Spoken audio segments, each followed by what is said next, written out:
Hello dear students, discuss कर रहे थे हम फ्री फॉल के बारे में। तो फ्री फॉल की जो थियरी है उसको ही कंटिन्यू करते। तो फ्री फॉल में हमने पहले तो मेन 3 इक्वेशंस देखे थे, ठीक है।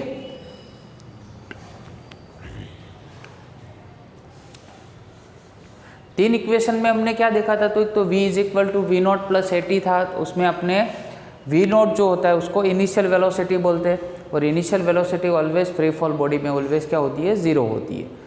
और a is equal to minus G लिया था क्योंकि हमने नेगेटिव y कोऑर्डिनेट कंसिडर किया था, क्योंकि जो भी अपना ऑब्जेक्ट है जब भी हम फ्री फॉल करते हैं तो डाउनवर्ड साइड वो आता है, इसलिए। क्लियर। तो 3 इक्वेशन देखे थे, उसके बाद इसको हम कंटिन्यू करते आगे, फ्री फॉल को कंटिन्यू करते। उसमें 3 डिफरेंट ग्राफ है। उसमें फर्स्ट ग्राफ में मैं आपको बताऊँ तो यहाँ पे है अपना एक्सेलरेशन वर्सेस टाइम, सेकंड है वेलोसिटी वर्सेस टाइम, और थर्ड जो अपना है वो यहाँ पे है पोजीशन, y-एक्स की पोजीशन और वर्सेस टाइम। तीनों की एक कॉमन बात मैं आपको बता दूं कि देखो वो यहाँ पे सारे भी ग्राफ हमने जो भी ड्रॉ किए वो डाउनवर्ड साइड, नीचे की साइड पे हमने वो ड्रॉ किया, क्योंकि फ्री फॉल बॉडी में ऑब्जेक्ट ऑलवेज ग्रेविटेशनल एक्सेलरेशन की वजह से नीचे की साइड आता है, इसलिए। ठीक है, चलो तो यहाँ पे फर्स्ट क्या करते हैं, जो एक्सेलरेशन है उसकी वैल्यू आप जानते हो कितनी थी, -9.8 मीटर पर सेकंड स्क्वायर। तो 10 से ऊपर थोड़ा मतलब 9.8 यहाँ पे आ जाएगा। तो ये जी की वैल्यू आपको मिल गई यहाँ पे, एक स्टेबल वैल्यू। ठीक है, वो ऑलवेज स्टेबल ही रहती है, कभी ग्रेविटेशनल एक्सेलरेशन मतलब जी की जो वैल्यू होती है वो कभी चेंज नहीं होती है, वो तो फिक्स्ड होती है, इसलिए उसको कांस्टेंट के फॉर्म में यहाँ पे हमने ड्रॉ किया है। ठीक है, जो सेकंड है हमारा वो है वेलोसिटी। वेलोसिटी देखो, वेलोसिटी जैसे ही टाइम पास हो रहा है तो उसके साथ ही जैसे टाइम वेरी हो रहा है तो उसके साथ देखो यहाँ पे उसकी वेलोसिटी भी चेंज हो रही है। वो कैसे, लीनियरली चेंज हो रही है। तो इसके लिए ग्राफ जो बनेगा वो लीनियर ग्राफ बनेगा। ठीक है, चलो उसके बाद यहाँ पे बात करें तो ये अपनी क्या है, पोजीशन है। तो पोजीशन यहाँ पे नेगेटिव पोजीशन -5, -10, 15 और 20। तो जैसे ही मतलब यहाँ पे टाइम वेरिएशन होता है तो उसके साथ देखो इसकी पोजीशन भी क्या होती है, चेंज होती है। तो देखो ये पोजीशन चेंज हो गई। ठीक है, डिफरेंट टाइम इंटरवल में पोजीशन डिफरेंट होती है। तो 3 ग्राफ भी आपको फ्री फॉल में ही याद रखने हैं। ओके, चलो तो Galileo's law of odd number, example number 3.6 है, Galileo's law of odd numbers. आप में ये जो एग्जाम्पल है, इस एग्जाम्पल में आपको एक टेबल बनाना है जिसमें यहाँ पे कंजिक्यूटिव टाइम्स लेने हैं। तो इसका पहले इसका क्वेश्चन मैं पढ़ता हूँ, इससे थोड़ा ज़्यादा क्लियर होगा। और क्वेश्चन आपको साथ में लिखना है और उसके बाद ही आंसर लिखना है।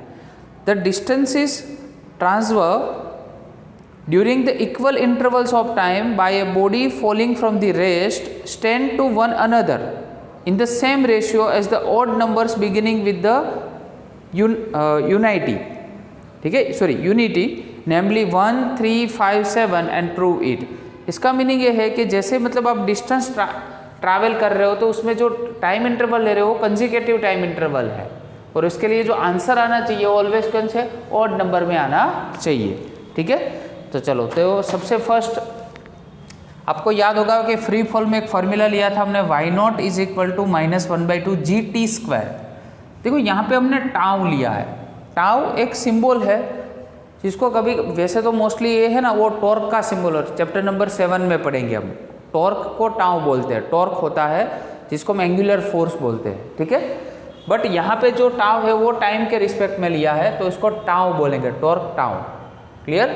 चलो तो पहले में देखो t इज इक्वल टू 0 पे तो फाइनल और इनिशियल पोजीशन सब 0 हो जाएगी। कब इनिशियल कुछ रेशियो आपको मिलेगा नहीं, बट देखो जैसे ही टाउ लोगे तो यहाँ पे मैंने टाउ कर दिया, दैट मीन्स ये फर्स्ट हो गया अपना -1/2 G²। आ रहा है समझ में। तो ये a तो -1/2 G², उसको तो हम y0 बोलते हैं, तो पहले यहाँ पे लिखो y0। क्लियर। चलो distance travel in successive interval, successive interval में डिस्टेंस जो ट्रैवल किया है वो एक ही डिस्टेंस अभी तक तो हमने ट्रैवल किया है, वो है y0। आया समझ में। और y0 का कोफिशिएंट कितना है वो यहाँ पे लिखना है, 1 है। ओके, चलो तो वैसे ही अभी सेकंड यहाँ पे आपको बताता हूँ कैसे कैलकुलेशन करना है। 2t लिया है, 2 टाउ लिया है, तो पहले यहाँ पे 2 टाउ रखो सेकंड के लिए, तो y0 माइनस 1/2 g, यहाँ पे लिखो 2 टाउ का होल स्क्वायर। अभी 2 का स्क्वायर कितना बनेगा, 4 हो जाएगा, उसको बाहर निकाल दो, और ऑलरेडी हमारे पास माइनस 1/2 g और ये टाउ का स्क्वायर इतना तो रहेगा ही। अभी ये 4 है और माइनस 1/2 g टाउ स्क्वायर, उसको तो y0 बोलते हैं। तो अभी नेक्स्ट यहाँ पे क्या लिखेंगे, तो 4 को आगे लिख दो, आया समझ में, और माइनस 1/2 g टाउ स्क्वायर। अभी बेटा कितना हो गया, 4y0 हो गया। अभी सक्सेसिव इंटरवल है, distance travel in successive interval, that means 4 minus 4y0 minus y0, तो कितना आया 3y0। ओके, और यहाँ पे कोफिशिएंट कितना है, 3 कोफिशिएंट है, तो रेशियो में इसका कोफिशिएंट लिखेंगे। ओके, चलो, तो उसके बाद यहाँ पे 3 है, तो वैसे ही सेम एक और करते हैं कैलकुलेशन, माइनस 1/2 g, यहाँ पे क्या लिखेंगे 3 टाउ उसका स्क्वायर, 3 का स्क्वायर कितना बन जाएगा 9, और माइनस 1/2 g टाउ स्क्वायर। आया समझ में, तो यहाँ पे आगे लिखेंगे 9 माइनस 1/2 g टाउ स्क्वायर। चलो, तो यहाँ पे 9 और y0 आ गया, 9 माइनस 4 तो 5y0, और इसका कोफिशिएंट कितना होगा 5। क्लियर, चलो, तो 4 है तो 4 का स्क्वायर कितना होगा, अभी डायरेक्ट लिख सकते हैं माइनस 16 g टाउ स्क्वायर, ये हो गया 16y0, 16 में से 9 जाएगा तो होएगा अपना 7y0, और इसका कोफिशिएंट है 7। वैसे ही यहाँ पे 25 हो गया, माइनस 1/2 g टाउ स्क्वायर, यहाँ पे 25y0, ये 9y0 हो गया, और यहाँ पे कोफिशिएंट 9 आया। वैसे यहाँ पे 36 हुआ, माइनस 1/2 g टाउ स्क्वायर हो गया, यहाँ पे हो गया 36y0, ये हो गया 11y0, और यहाँ पे आया आंसर 11। आया समझ में, तो यहाँ पे अगर आप ऑब्जर्व करोगे तो देखो 1 3 5 7 9 11 बराबर, देयर आर ऑड नंबर्स, इसलिए इस लॉ को क्या बोलते हैं, Galileo's law of odd number. आपने कंसेक्यूटिव टाइम इंटरवल लिए, बट आपको आंसर किस में मिला, आंसर ऑड नंबर में मिला, इसलिए आपको इसमें लिखा जाता है कि Galileo's law of odd numbers. आया समझ में, चलो, तो नेक्स्ट है अपना एग्जाम्पल 3.7। अभी देखो 3.7 जो है उसमें स्टॉपिंग डिस्टेंस है, आप इसको एग्जाम्पल भी बोल सकते हो, और सेकंड मतलब आप इसको 1 मार्क्स या 2 मार्क्स में भी एक क्वेश्चन आ सकता है। What is stopping distance, when brakes are applied to a moving vehicle and the distance it travels before stopping is called the stopping distance। मतलब मान लो कहीं पे आप रास्ते में जा रहे हो, ठीक है, व्हीकल लेके जा रहे हो, तो सडनली बीच में कोई पर्सन अगर आ जाता है तो आपको ब्रेक अप्लाई करनी होती है। जैसे आप ब्रेक अप्लाई करते हो तो डायरेक्टली आपकी जो बाइक है, व्हीकल है, वहाँ पे ही स्टॉप नहीं हो जाती है। ब्रेक जैसे अपने यहाँ पे अप्लाई किया तो उसके बाद सर्टेन डिस्टेंस के बाद वो स्टॉप होगी। तो जब आपने ब्रेक अप्लाई की और जहाँ पे वो स्टॉप हुआ उसके बीच में भी कुछ सर्टेन डिस्टेंस होगा, उस डिस्टेंस को हम क्या बोलते हैं, स्टॉपिंग डिस्टेंस बोलते हैं। आया समझ में, ठीक है, चलो, तो उसमें हमने काइनेमेटिक इक्वेशन थे, एक इक्वेशन था v² minus v0² is equal to 2ax। अभी आप स्टॉप हो रहे हो, it is a stopping distance, so the final velocity of the object is always be 0 just because you are stopping the vehicle। so final velocity v is equal to 0, so we can write minus v0² here and 2a, and the symbol d is replaced, x is replaced by ds। ds मतलब stopping distance। Most important formula for different kind of MCQs, JEE और NEET के लिए stopping distance का formula होता है minus v0² divide by 2a। Clear, इसमें final velocity always क्या, 0। सो एक बात यहाँ पे हम नोट डाउन करेंगे कि जैसे फ्री फॉल बॉडी होती है, फ्री फॉल होता है, उसमें कौन सी वेलोसिटी ज़ीरो होती है? Initial, because you are holding the object, then after you left this object, and for stopping distance, stopping distance के लिए क्या होती है? तो यहाँ पे फाइनल वेलोसिटी ज़ीरो होती है। कि दोनों चीज़ें आपको सही से ध्यान में देनी है और बहुत ईजी है। फ्री फॉल मतलब प्रैक्टिकली आप सोचो कि आपने ऐसे होल्ड किया है, now it's initial velocity is zero, ठीक है। और स्टॉपिंग डिस्टेंस है, उसमें क्या किया आपने? स्टॉप किया किसी व्हीकल, तो उसमें फाइनल वेलोसिटी ज़ीरो होगी। क्लियर? चलो यहाँ पे इस चैप्टर का लास्ट एग्जाम्पल, इस चैप्टर का लास्ट एग्जाम्पल, एग्जाम्पल नंबर है 3.8।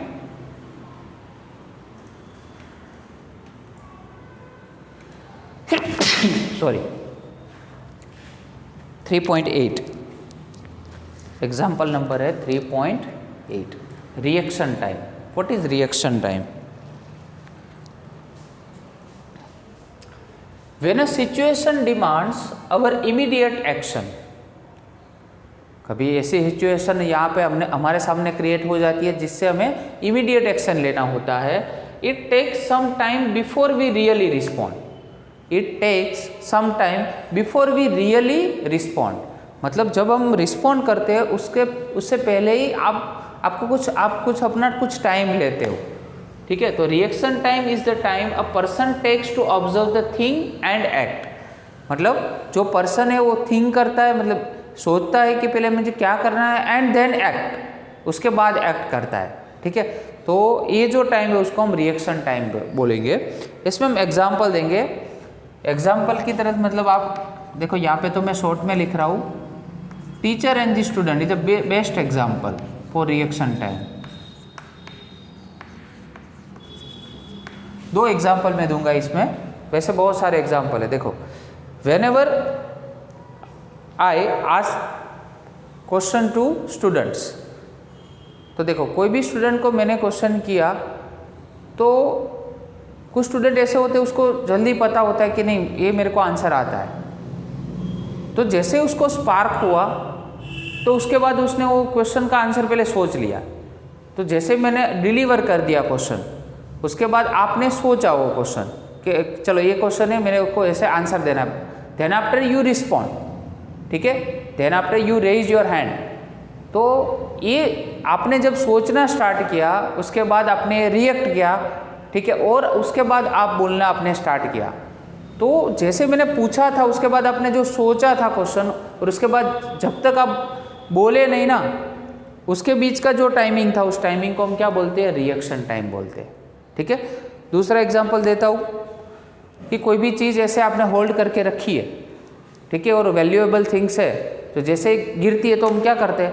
उसको झेल लेते हैं, ठीक है। तो यहाँ से जैसे अपने हाथ से गिर गई ये थिंग्स, तो जैसे आपने मतलब यहाँ से होल्ड करके रखी, तो आपने कुछ सोचा होगा पहले कि मेरे को इसको होल्ड करना है, ठीक है। तो जैसे ही गिरी और उसके बाद आपने होल्ड किया, उसके बीच में भी कुछ time interval, certain time interval होगा, उस टाइम इंटरवल को हम क्या बोलते हैं? रिएक्शन टाइम बोलते हैं। आया समझ में? ठीक है, चलो। तो रिएक्शन टाइम जो होता है उसमें हमें टाइम इंटरवल लेना होता है। तो टाइम इंटरवल के लिए फॉर्मूला क्या है हमारे पास? x इज इक्वल टू, एक फॉर्मूला है v0t प्लस 1/2 at²।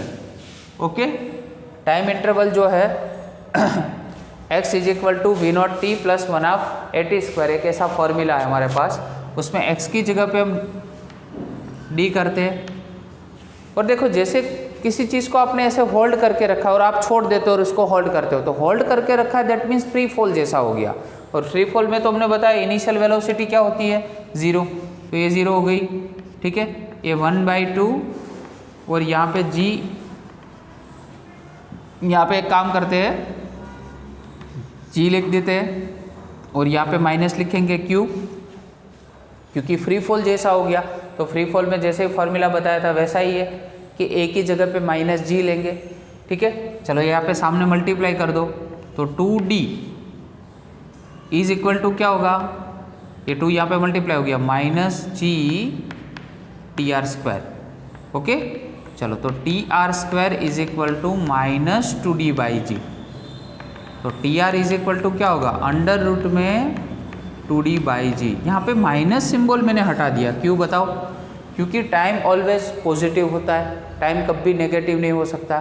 दूसरी बात, नेगेटिव जो नंबर्स होते हैं उसका कभी भी स्क्वायर रूट पॉसिबल नहीं होता है, आया समझ में। तो ये मतलब आपको फॉर्मूला याद रखना है, पूरा कंसेप्ट याद रखना है। तो यहाँ तक अपने चैप्टर नंबर 3 के सारे एग्जाम्पल कंप्लीट हो रहे हैं। ओनली एक थ्योरी बाकी है रिलेटिव वेलोसिटी की, और नेक्स्ट लेक्चर में आपको समझाएंगे। यहाँ पे आपके एग्जाम्पल सारे इलस्ट्रेशन सारे कंप्लीट हो गए। नेक्स्ट टाइम से वो थ्योरी, उसके बाद एक्सरसाइज के एग्जाम्पल स्टार्ट हो जाएंगे। Okay, thank you very much.